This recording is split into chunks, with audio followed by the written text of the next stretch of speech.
Kawhi, do you have an NBA player that you think you emulate? Right now, I don't know nobody that I compare myself to. A lot of people have comparisons, but I'm just trying to go in and make a name for myself and be the best basketball player I could be. The fans of San Antonio know how great you are, and now the whole world does.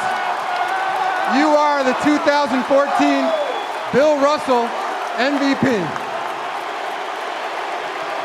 And our MVP, following an iconic buzzer beater and a dominant performance in the finals, your 2019 Bill Russell Finals MVP is Kawhi Leonard.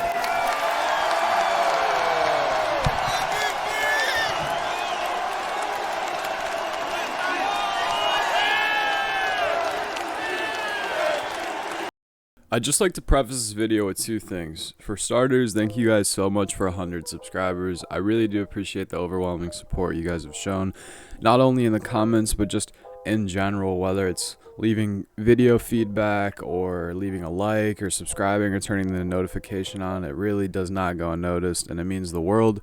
Secondly, this video is very, very opinion based, and we're at that point in the NBA offseason where there's not much new news to talk about, unless you guys want to see me talk about the non-possible trades for Kevin Durant, Donovan Mitchell, and Kyrie Irving.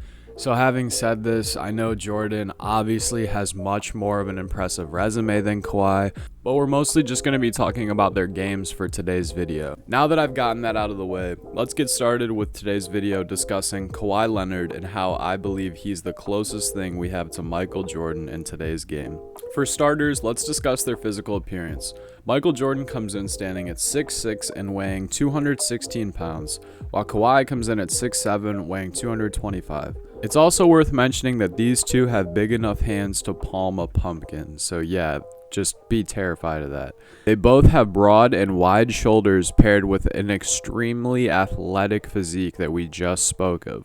I know they're NBA players and theoretically they should look like this, but we're just getting started. While these two do carry themselves similar on the court, it's their play style that stands out to me the most in the world of similarities. Kawhi prides himself on being able to take any position 1 through 5 down on the block or elbow and just patiently back them down before hitting a lethal turnaround mid-range or fadeaway, just like Mike. Neither of them have an insane handle, but their bag is deep. If you extensively watched both of these players, which if you haven't, this video, once it's done, I recommend you go put on some highlight reel. Kawhi and Mike both have this sort of simple yet explosive play style on offense, and it's addicting to watch. One thing I believe that stands out most in both Kawhi and Jordan's game is their unpredictability. When you see them get out and moving with the ball on a fast break, you could literally watch them score on you anyway. Whether they stop and pop for a momentum three, continue to drive and dunk on you, or slow down and give you a gruelingly earned 2-point fadeaway, it's their intuition that they play off of, and that's what makes them so lethal as competitors. Neither of them are the most efficient shooters from downtown, but like I said, with their intuition paired with the rhythm they might find in a game, it can really be a scary sight once those threes start falling for the opposing team. The 2019 NBA playoffs showed me as much as I need to know about Kawhi Leonard. If you haven't watched that series, it's something I recommend doing. Even if you know the outcome, just rewatch it. What Kawhi did for that team during those series leading up to the finals, I mean, it can't even be put into words. Everyone gave and still does give him flack for quote-unquote load management or taking rest days, but if he's going to perform like that when it matters most, I really do not see the issue. From dunking on Giannis to hitting the craziest buzzer beater in the world, and the only walk-off buzzer beater in Game 7 history, what Kawhi was doing was mesmerizing. The stigma around Kawhi and the Toronto Raptors at the time wasn't exactly what you'd call peaches and cream. Lots, and I mean lots of people had issues with the load management like I mentioned, and pretty much everyone had written the Raptors and anyone in the East off, honestly, as contenders because the state of the Golden State Warriors team in 2019. But this did not matter to Kawhi Leonard or the Toronto Raptors. Kawhi started and played in 24 out of 24 postseason games in the 2019 playoffs and averaged 30.5 points, 4 assists, and 9 rebounds, shooting 49% from the field and 38% from 3. They beat the Magic in 5, the 76ers in 7, and the Bucks and Warriors in 6. Again, watching each one of these games and series unfold live, I cheered watching the Raptors and Kawhi. It was truthfully an indescribable experience and moment. I'm so thankful I got to watch all those series unfold live. I've given him so much praise on the offensive side of the ball when comparing him to Jordan, but I haven't even mentioned their similarities on defense. Kawhi was once regarded as the greatest wing or perimeter defender of all time. Most of the time when people are talking about this, they're referring to the San Antonio version of Kawhi, which rightfully so, it does make sense, especially when you consider the fact he's won both of his Defensive Player of the Year awards with San Antonio.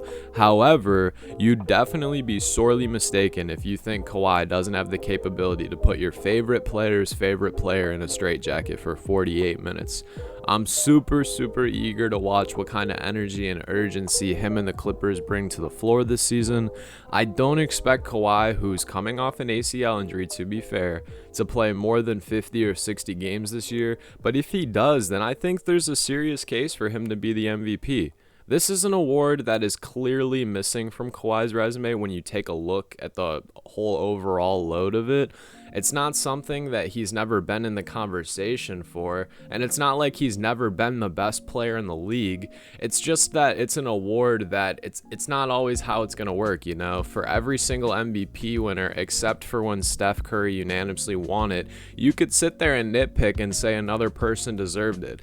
It's kind of like when you look at the late Kobe Bryant's resume and wonder, how was Kobe undoubtedly the best player in the league for 7 to 10 years, but only won 1 MVP? Every season, there's just a new narrative spewing out, and it's not always the best player on the best team or the best talent winning it. That's just something you guys have to remember when these in-season awards are boiling down. The narrative plays a huge part in it. Kawhi makes me happy because I like to think he's living proof that Michael Jordan would still dominate in today's game. I don't know if it's a disrespect thing or if people are just misinformed or what, but I hear way too much slander around Michael Jordan's name when you bring up the idea of him playing in today's game. It's almost like people think he would just get eaten alive and shoot up and spit out, like he wouldn't evolve with the game and do so playing it at his own pace. You know, they don't have the same resume or credentials, but man, you can't lie to me and say that Kawhi and Jordan don't hoop similar. You can't tell me you watch Kawhi play and still think to yourself, Michael Jordan would struggle with today's new breed of talent. Before we wrap this video up, it would only be right if I quickly touched on the few things that I feel are a little bit different about these two talents. For starters, Michael is leagues more athletic than Kawhi. Maybe it's just something Kawhi doesn't showcase, but we all recognize the cradle dunks, the free throw dunks, and the insanely acrobatic layups he would make. Again, I'm not saying Kawhi isn't capable of this, but Jordan just had a little more finesse, a little more of a flashy play style, whereas Kawhi, he's a little bit more patient in the sense that he's just playing his game the way he likes to play it. Michael is also more of a vocal leader. Recently, there's been some reports that Kawhi has stepped up in his role as a vocal leader, but we all know he isn't exactly the most vocal guy. I mean, he's a fun guy, but he doesn't have to be vocal, which is honestly fine. He doesn't need to be super vocal to solidify himself as the leader of the Clippers. His game has done that enough. I mean, he's just undoubtedly the best player on that team. Again, I'm so excited to watch him and the Clippers play basketball this year. That's all from me today, guys. I hope you guys enjoyed this video. I was kind of on the edge of uploading and posting this video because I know some people are probably going to get mad at it, but it's all right. This is possibly going to be episode 1 of a series I'm doing called Loose Comparisons, where I take past talents and compare them to current talents.